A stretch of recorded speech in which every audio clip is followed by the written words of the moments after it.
Hello दोस्तों, आपका अपना यूट्यूब चैनल RYS क्लासेस में आप सभी विद्यार्थियों गुड मॉर्निंग है।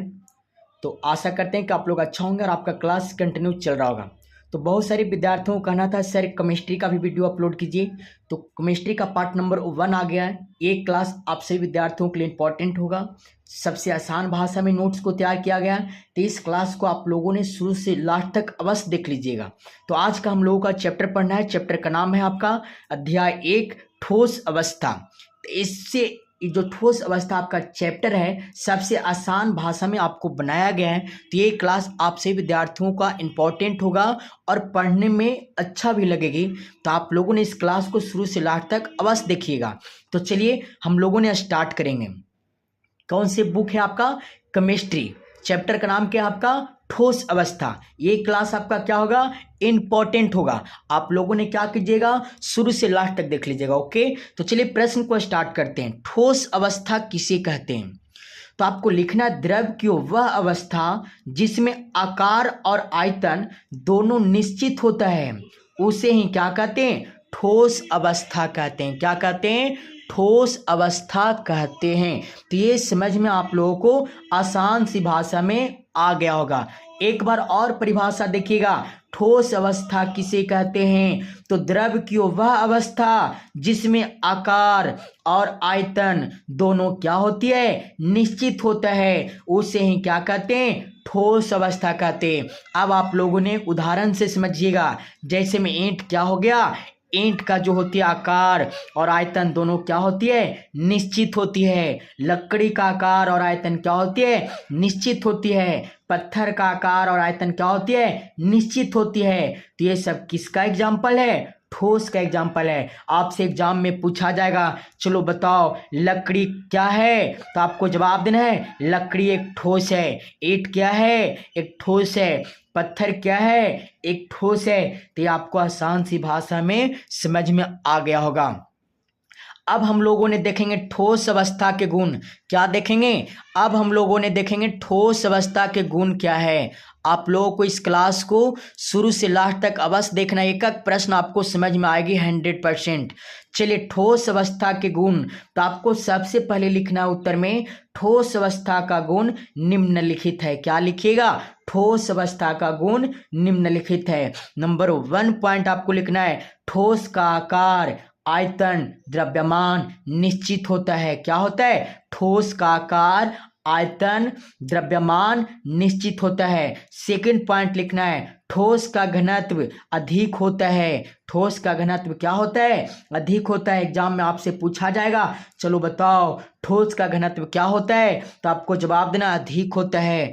अगला पॉइंट लिखना है ठोस में अंतराण्विक आकर्षण ठोस में अंतराण्विक आकर्षण बल प्रबल होते हैं। क्या होते हैं? ठोस में अंतराण्विक आकर्षण बल क्या होते हैं? प्रबल होते हैं। क्या होते हैं? प्रबल होते हैं। अगला समझिएगा ठोस में अंतराण्विक दूरी क्या होती है? कम होती है। क्या होती है? ठोस में जो अंतराण्विक दूरी होती है कम होती है। आपसे एग्जाम में पूछा जाएगा कि चलो बताओ ठोस में अंतराण्विक दूरी क्या होती है? तो आपको जवाब देना है ठोस में अंतराण्विक दूरी क्या होती है? कम होती है। क्या होती है? कम होती है। ठोस में परमाणुओं के बीच की दूरी बहुत क्या होती है? कम होती है। अगला पॉइंट में आपको लिखना है ठोस में परमाणुओं के बीच की दूरी क्या होती है? कम होती है। अगला पॉइंट लिखना है इनके संगठन कण केवल अपनी साम्य स्थिति के दोनों ओर क्या करते हैं? कंपन करते हैं। तो यह आपका आसान सी भाषा में ठोस अवस्था के गुण को लिखा गया होगा। तो आप लोगों ने कॉपी में जरूर इसे नोट कर लीजिएगा। आपके लिए यह प्रश्न इंपॉर्टेंट था। अगला प्रश्न हम लोगों ने देखेंगे ठोस के प्रकार। क्या देखेंगे? ठोस के प्रकार हम लोगों ने समझेंगे आसान सी भाषा में। क्या समझेंगे? ठोस के प्रकार। ठोस के प्रकार ठोस मुख्यतः 2 प्रकार के होते हैं। एग्जाम में आपसे पूछा जाएगा ठोस कितने प्रकार के होते हैं? तो ठोस मुख्यतः 2 प्रकार के होते हैं। नंबर 1 क्या है? क्रिस्टलीय ठोस होगा। नंबर 2 क्या है? अक्रिस्टलीय ठोस है। अब हम लोगों ने दोनों का क्या देखेंगे? परिभाषा देखेंगे। क्या देखेंगे? परिभाषा देखेंगे। चलिए अब हम लोगों ने दोनों का परिभाषा देखेंगे, क्रिस्टलीय ठोस और अक्रिस्टलीय ठोस का परिभाषा। तो सबसे पहले हम लोगों ने क्रिस्टलीय ठोस का परिभाषा देखेंगे। क्या लिखोगे परिभाषा? वे ठोस जिनमें लघु एवं दीर्घ परासी व्यवस्था होते हैं। अब यहाँ पे आपको ये समझना होगा कि लघु का मतलब क्या होता है। लघु का मतलब कम होता है और दीर्घ का मतलब क्या होता है? ज़्यादा होता है। क्या होता है? ज़्यादा होता है। और परासी का मतलब क्या होता है? परासी का मतलब दूरी होती है। तो यह नोट्स को सबसे आसान सी भाषा में बनाया गया है। एक एक पॉइंट आपको समझा दिया जाएगा। बस आप लोगों ने इस वीडियो को देखते रहिए और कॉपी पर नोट करते रहिए। क्या लिखोगे? क्रिस्टलीय ठोस वे ठोस जिसमें लघु एवं दीर्घ परासी व्यवस्था होते हैं, ऐसे ठोस को क्रिस्टलीय ठोस कहते हैं। क्या कहते हैं? क्रिस्टलीय ठोस कहते हैं। जैसे में आपको समझना है, ग्रेफाइट हो गया, डायमंड हो गया, बर्फ हो गया, सोडियम क्लोराइड हो गया, ये सब क्रिस्टलीय ठोस का उदाहरण है। आपसे एग्जाम में ऑब्जेक्टिव में पूछा जाएगा कि बताओ ग्रेफाइट कौन से ठोस है, तो ग्रेफाइट आपका क्रिस्टलीय ठोस हो जाएगी। आपसे पूछेगा बर्फ कौन ठोस है, तो आपको बर्फ क्रिस्टलीय ठोस है। इसी प्रकार से आपको एग्जाम्पल भी आपको याद करके जाना है एग्जाम में। अगला प्रश्न हम लोगों ने देखेंगे, अक्रिस्टलीय ठोस क्या है। अगला प्रश्न क्या आपका?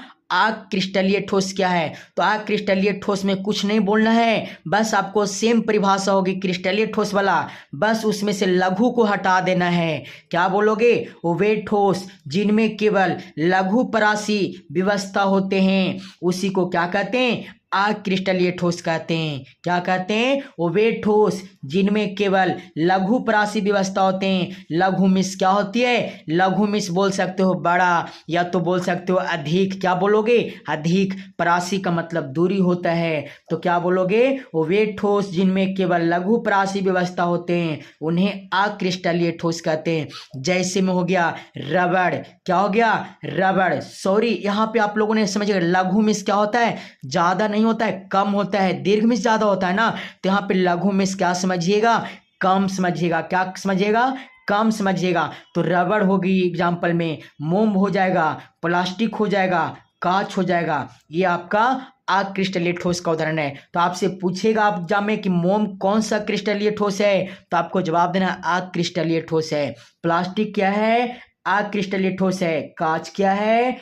अक्रिस्टलीय ठोस है। तो ये भी प्रश्न आपको आसान सी भाषा में समझ में आ गया होगा। आप लोगों ने कॉपी पर नोट करते हुए चलिएगा। अगला प्रश्न को आप लोगों ने समझिएगा, इंपॉर्टेंट है, बहुत बार एग्जाम में से पूछा गया है।